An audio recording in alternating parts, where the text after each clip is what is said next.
Hello friend, स्वागत है आपका अपने YouTube channel study with student में। फ्रेंड, हिंदी व्याकरण की ये चौथी क्लास है और इससे पहले 3 क्लास हम अपलोड कर चुके हैं, जिसमें फ्रेंड हमने पढ़ा है वर्णमाला के बारे में और उसमें हमने हिंदी व्याकरण के इतिहास और साथ ही साथ वर्णमाला में स्वरों के बारे में पढ़ा था और व्यंजन के बारे में भी हमने पढ़ा था, जिसमें हमने सघोष और अघोष व्यंजनों के बारे में पढ़ा था, जो कि उच्चारण के आधार पर हम व्यंजनों का वर्गीकरण देख रहे थे। अब फ्रेंड हम यहाँ पर देखेंगे श्वास वायु की मात्रा के आधार पर व्यंजन का। तो श्वास वायु की मात्रा के आधार पर हम व्यंजन को यहाँ पर देखेंगे।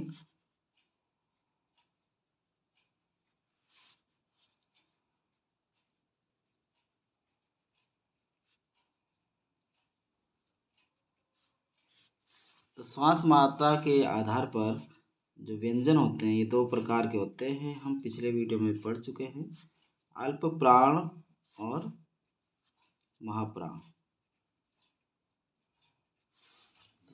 श्वास मात्रा के आधार पर हम व्यंजन को पढ़ रहे हैं और यहाँ पर हम पहले भी पढ़ चुके थे अल्प प्राण और महाप्राण। अल्प प्राण की अगर हम बात करें तो अल्प प्राण उन व्यंजनों को कहते हैं जिनको उच्चारित करते समय अल्प मात्रा में श्वास वायु खर्च की जाती है।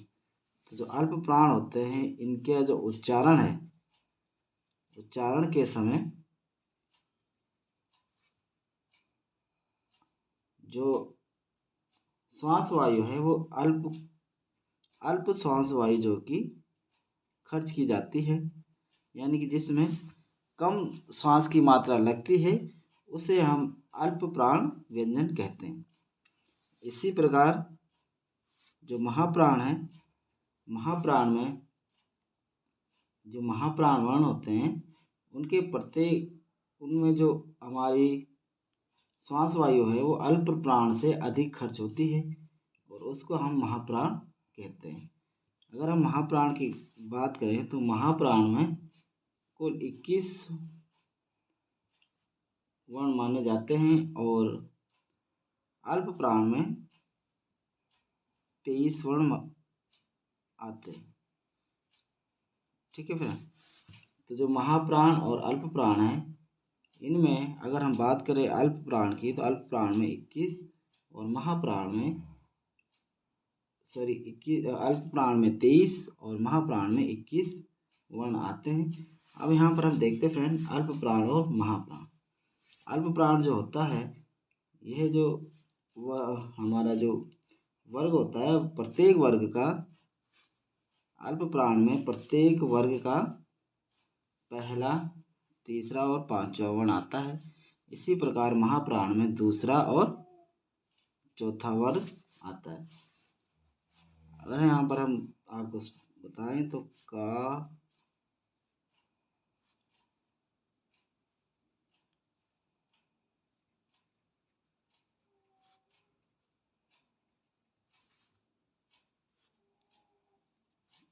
चा वर्ग में और ये आपका टा वर्ग,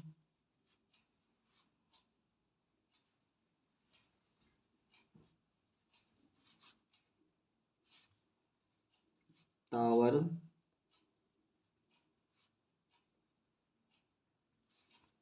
और ये आपका पा वर्ग।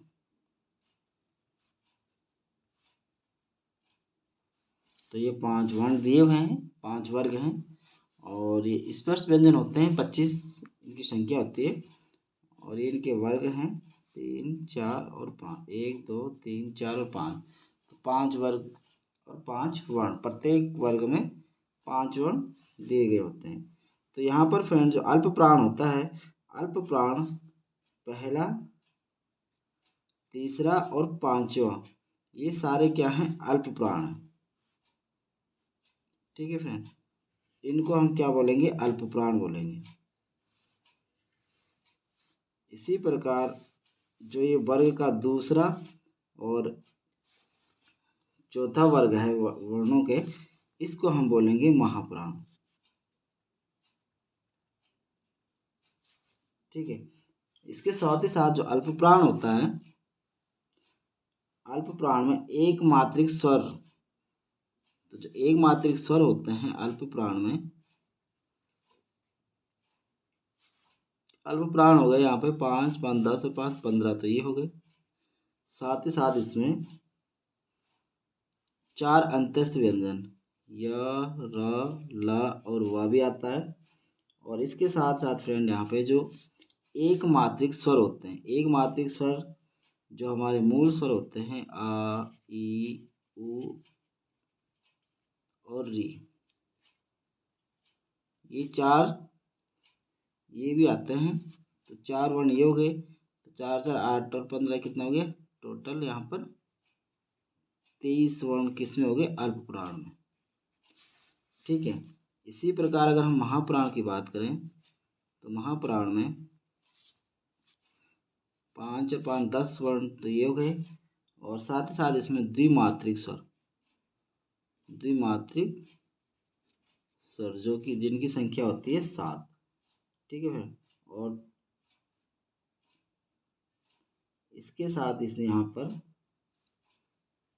श, श, श और हा, ये 4 व्यंजन और हो गए। तो यहाँ पर कुल कितने हो जाते हैं, यहाँ पे 21 वर्ण हो जाते हैं महाप्राण में। तो हमने यहाँ पर जाना फ्रेंड अल्प प्राण और महाप्राण। अल्प प्राण उन्हें कहते हैं जिनका उच्चारण करते समय श्वास वायु कम खर्च होती है, और यह 23 प्रकार के होते हैं। वर्ग का पहला, तीसरा और 5वां जो वर्ण होते हैं उनको हम क्या कहते हैं, अल्प प्राण कहते हैं। महाप्राण की अगर हम बात करें तो महाप्राण कुल 21 प्रकार के होते हैं। वर्ग का दूसरा और चौथा वर्ण होता है। साथ ही साथ इसमें जो प्राण वायु हमारी वह अधिक खर्च होती है। अगर हम इनको कुल देखें कि कुल वर्ण अल्प प्राण में कितने वर्ण होते हैं, तो फ्रेंड जो ये 25 स्पर्शी व्यंजन होते हैं, यहाँ से 15 पहला, तीसरा और 5वां वर्ण ये हो गया, 15 प्रकार के हो गए। साथ ही साथ 4 अंतस्थ व्यंजन और 4 यहाँ पर जो एक मात्रिक स्वर होते हैं, ये भी क्या होते हैं, अल्प प्राण होते हैं। इस प्रकार कुल 23 वर्णों को अल्प प्राण कहा जाता है। और जो महाप्राण होता है, इसमें जो स्पर्शी व्यंजन होते हैं उनका स्पर्शी व्यंजन का दूसरा और चौथा 10 प्रकार के व्यंजन हो गए। साथ ही साथ द्विमात्रिक स्वर जो कि 7 प्रकार के होते हैं। और साथ ही साथ 4 प्रकार के यह व्यंजन श, श, श, ह 4 प्रकार के होते हैं। तो कुल यहाँ पर 21 वर्ण यहाँ पर महाप्राण होते हैं। तो यहाँ पर हमने देखा फ्रेंड अल्प प्राण के बारे में। आगे देखते हैं। अब हम फ्रेंड यहाँ पर जानेंगे कि जो ये स्पर्शी व्यंजन होते हैं इनमें जो उच्चारण स्थान है वो कौन कौन से होते हैं। अगर हम का वर्ग की बात करें तो का वर्ग का जो उच्चारण स्थान होता है इसको बोलते हैं, का वर्ग का जो उच्चारण स्थान है इसको बोला जाता है कंठ। जो का वर्ग है इसका जो उच्चारण स्थान है इसको बोलते हैं कंठ। तो यहाँ से भी परीक्षाओं में कभी कभी क्वेश्चन बन जाते हैं, इसको कंठ वर्ग भी बोला जाता है। साथ ही साथ अगला है जैसे चा वर्ग, जो चा वर्ग का उच्चारण है इसको बोला जाता है तालव्य। ठीक है। और इसके बाद टा वर्ग है, टा वर्ग को कहते हैं हम मूर्धन्य।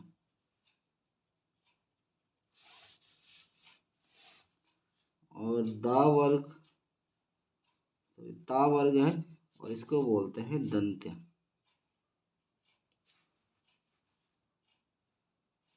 और पा वर्ग को बोला जाता है औष्ठ। तो यहाँ से भी क्वेश्चन कभी कभी बन जाते हैं परीक्षाओं में कि जो ये स्पर्शी व्यंजन हैं इनमें का वर्ग में जितने भी वर्ण आते हैं, जितने व्यंजन आ रहे हैं उनको क्या, उनका जो उच्चारण स्थान है तो क्या है, तो उनका उच्चारण स्थान होता है कंठ, क्योंकि यहाँ पर जो भी हम उच्चारण करते हैं वो कंठ से किया जाता है। इसी प्रकार चा वर्ग जो कि तालव्य होता है, और टा वर्ग मूर्धन्य होता है, ता वर्ग दंत्य होता है और पा वर्ग ओष्ठ होता है। फ्रेंड ये जो उच्चारण स्थान है हमारे मुख्य आकृति के अनुसार होते हैं।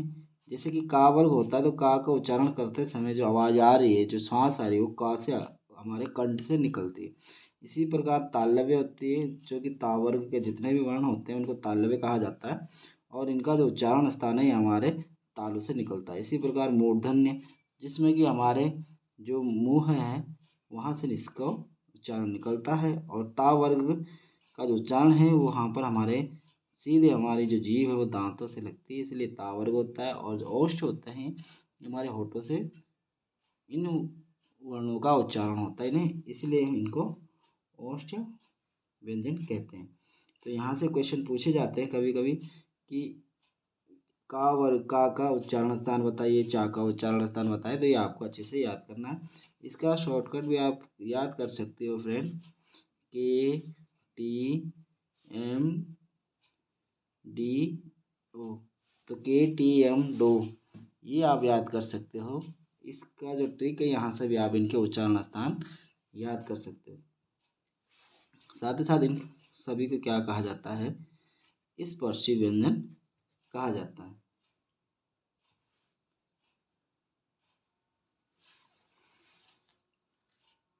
अब फ्रेंड यहाँ पे अंतस्थ व्यंजन की अगर हम बात करें तो यहाँ से भी क्वेश्चन आते हैं। तो जो अंतस्थ व्यंजन होते हैं, अंतस्थ व्यंजन में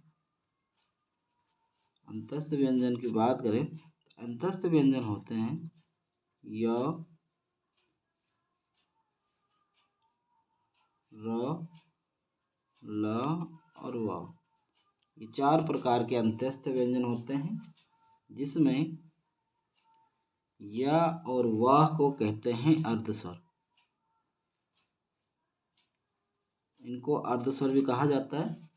इसी प्रकार रा को कहा जाता है लुंठित। यहाँ से भी क्वेश्चन आता है कि रा को क्या कहा जाता है, तो रा को कहा जाता है लुंठित, और ला को कहा जाता है पार्श्विक।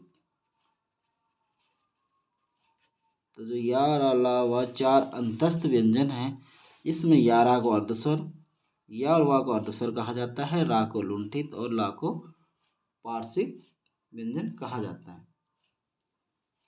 यहाँ से भी काफ़ी बार परीक्षा में क्वेश्चन पूछे गए हैं, तो ये आपको अच्छे से याद करना चाहिए। साथ ही साथ फ्रेंड यहाँ पर जो उच्चारण स्थान है ये भी आपको याद रखने कि कौन से वर्ग का कौन सा उच्चारण स्थान है। ठीक है फ्रेंड, इस प्रकार अगर हम आगे देखते हैं इसको,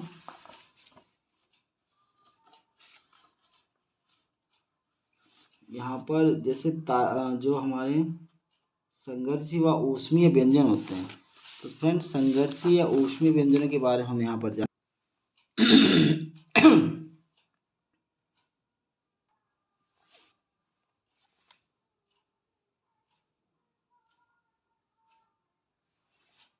तो फ्रेंड संयुक्त अक्षर चार प्रकार के होते हैं, अक्षर, तरक, ज्ञ और स्वर। अगर हम यहाँ पर बात करें तो इन वर्णों का जो निर्माण है अक्षर का और श से मिलकर हुआ है। ता की बात करें तो ता और रा से मिलकर बना है। ज्ञ की बात करें तो ज और या से हुआ है, और श की बात करें तो श और रा से मिलकर इन वर्णों का निर्माण होता है। तो इस प्रकार यहाँ पर चार संयुक्त अक्षर होते हैं। आगे देखते हैं। तो फ्रेंड हमने जाना श्वास मात्रा के आधार पर व्यंजनों का जो वर्गीकरण हमने किया है, जिसमें कि दो प्रकार के होते हैं, अल्प प्राण और महाप्राण। अल्प प्राण वो व्यंजन होते हैं जिनमें जो हमारी प्राणवायु हो कम खर्च की जाती है। इसके साथ साथ महाप्राण वो वर्ण होते हैं जहाँ पे प्राणवायु अधिक खर्च की जाती है। अल्प प्राण की अगर हम बात करें तो ये कुल 23 प्रकार के होते हैं, और महाप्राण 21 प्रकार के होते हैं। अगर हम अल्प प्राण की बात करें तो वर्ग का पहला, तीसरा और पांचवा जो वर्ण होता है यह अल्प प्राण होता है, और जो महाप्राण है वर्ग दूसरा और चौथा जो वर्ण होते हैं इनको हम महाप्राण कहते हैं। अल्प प्राण में हमारे जो वर्णों की संख्या है कुल 23 होती है, जिसमें कि अंतस्थ व्यंजन और साथ ही साथ जो हमारे मूल स्वर होते हैं चार प्रकार के, इनका भी यहाँ पर अल्प प्राण में आते हैं। और महाप्राण जो कि एक वर्ग का दूसरा और पांचवा वर्ण, दूसरा और चौथा वर्ण होता है, वर्ग होता है, और उसमें द्विमात्रिक स्वर जो कि 7 प्रकार के होते हैं। साथ ही साथ उसमें ऊष्म व्यंजन या संघर्षी व्यंजन जो 4 प्रकार के होते हैं वो भी उसी में आते हैं और इनकी संख्या 21 होती है। और आगे हमने इनको देखा फ्रेंड कि इनके जो उच्चारण स्थान है वो किस प्रकार होते हैं। तो जो अंतस्थ व्यंजन है जिसमें कि का वर्ग, चा वर्ग, टा वर्ग, ता वर्ग और पा वर्ग दिया होता है। का वर्ग का उच्चारण स्थान का होता है और चा वर्ग का तालव्य होता है, टा वर्ग का मूर्धन्य होता है और ता वर्ग का दंत्य होता है, पा वर्ग का औष्ठ्य होता है। इसको अगर हम याद करेंगे शॉर्टकट में तो आप यहाँ पर KTMDO से इस पे याद करके कर सकते हो। और यहाँ पर हमने स्पर्शी दो अंतस्थ व्यंजन उनके बारे में जाना है, जो कि या, रा, ला और व 4 प्रकार के अंतस्थ व्यंजन होते हैं, जिसमें या और वा को अर्धस्वर कहा जाता है और रा को लुंठित और ला को पार्श्विक कहा जाता है। आगे अगर हमने देखे इसमें तो संघर्षी जो ऊष्मी व्यंजन होते हैं, जिसमें कि शा, शा, शा और हा होता है, जिनको ऊष्मी व्यंजन या संघर्षी व्यंजन कहा जाता है। शा का उच्चारण स्थान तालव्य होता है और सा से षटकोण वाली सा का मूर्धन्य और सा का क्या होता है दंत्य। हा का काकल्य होता है उच्चारण स्थान। और आगे हमने इसमें देखा फ्रेंड ताड़नजात व्यंजन या उत्सिप्त व्यंजन, जिसको हम द्विगुण व्यंजन भी कहते हैं, जो कि 2 प्रकार के होते हैं, ड और ढ। इसके आगे हमने देखा नासिक व्यंजन, जो कि 5 प्रकार के होते हैं, जो कि प्रत्येक जो हमारे स्पर्शी व्यंजन होते हैं 25 प्रकार के, उनके जो उसमें ये आते हैं वहाँ से निकल के इसमें ग, या, ण, न और म जो कि 5 पंचमाक्षर होते हैं। और यहाँ पर अगर हम इसमें लिखित रूप में हम इसको इस प्रकार बिंदी लगा कर, जो कि अंक की मात्रा होती है, वहाँ से इसको हम लगाकर यूज कर सकते हैं। इनको हम अनुस्वार कहते हैं, ठीक है। इसको हम क्या कहते हैं, अनुस्वार। तो इसका प्रयोग करके हम इसको लिखते हैं। इन सब के लिए एक ही अनुस्वार आता है। और आगे हमने पढ़ा फ्रेंड यहाँ पे संयुक्त व्यंजन। संयुक्त व्यंजन की अगर हम बात करें तो संयुक्त व्यंजन 4 प्रकार के होते हैं, अक्षा, तरा, ज्ञा और श्रा। अक्षा की जो निर्माण होता है क और शा से मिलकर बना होता है, तरा का ता और रा से, ज्ञा का ज और या से और शा का शा और रा से मिलकर इनका निर्माण होता है। इस प्रकार हमने यहाँ पर वर्ण विचार के बारे में हमने पढ़ा है, जो कि आज 4th क्लास है। और यहाँ पर हमने जाना है कि हिंदी व्याकरण का इतिहास किस प्रकार है, साथ ही साथ हिंदी वर्णमाला में स्वर कितने प्रकार के होते हैं, उनके उच्चारण स्थान क्या हैं, और व्यंजन कितने प्रकार के होते हैं और उनके उच्चारण स्थान, और उनका जो हमने वर्गीकरण के आधार पर उनको पढ़ा है, जिसमें सघोष, घोष, अल्पप्राण, महाप्राण, और साथ ही साथ यहाँ पर जो हिंदी ग्रामर में वर्णमाला से संबंधित जितने भी प्रश्न पूछे जाते हैं उन सभी से संबंधित हमने यहाँ पे सभी टॉपिकों को तैयार कर लिया है।